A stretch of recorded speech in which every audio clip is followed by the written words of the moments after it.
Space travel is ingrained in our future through trying to discover as much as possible about the universe and spreading out into the cosmos.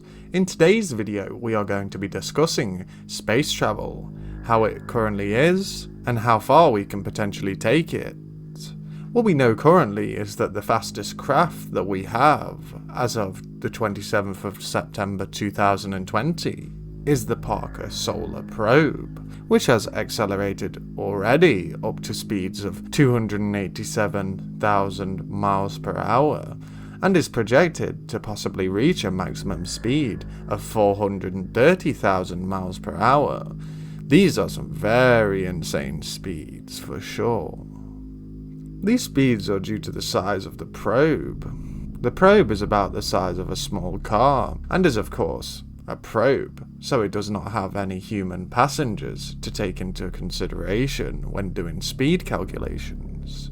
Humans, when travelling in space and are in the International Space Station, can reach speeds up to 16,000 miles per hour. Also, the fastest manned mission still goes to Apollo 10, which reached speeds of 24,000 miles per hour. When we are discussing space travel and the future of it, what always must be mentioned is what Einstein proposed as the speed limit for the universe, being the speed of light. The speed of light is 186,000 miles a second. That is a second, ladies and gentlemen. That is astronomically fast speeds. So in terms of travelling to a new place, we are still very green with our technology. We can hardly make a dent even in our own solar system. The solar system is around 3.7 billion miles, so it will take us a long time to even reach the edge of that. When we are thinking of a larger picture of the human race, travelling beyond the Milky Way and out into the universe, visiting many of the different galaxies, the Milky Way is 100,000 light years across, which is a completely mind-numbing distance. Our brains struggle to comprehend distances these far. The speed of light, as I said before, is 186,000 miles a second, and a single light year is 6 trillion miles. To travel the distance of the Milky Way, of course being 100,000 light years, in our current fastest manned ship, it would take us over 3.72 billion years to reach the edge of the Milky Way galaxy.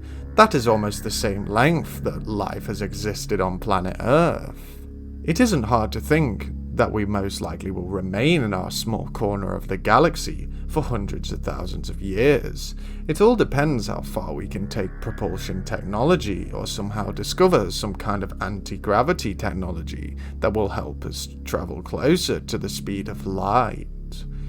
But even if we achieve that, even if we manage to go 99.9% of the speed of light, it would still take us 100,000 years to leave the Milky Way galaxy. This trend of thought tends to take me down a path of wondering whether these distances are the reason for no signs of alien life within the galaxy. If on top of the huge distances, life is inherently rare, then it is possible that aliens give up on traversing long distances, just like perhaps we will do once we realize that we can set up a multi-star system civilization and still not draw any attention from any other life within the galaxy. The furthest we have ever sent any craft is the Voyagers 1 and 2, travelling a whopping 13 million miles. Both craft flew by Jupiter and Saturn, but just Voyager 2 flew past Uranus and Neptune. Pondering on these sorts of questions about the future really does get your brain working. It gets us assessing how far technology can progress.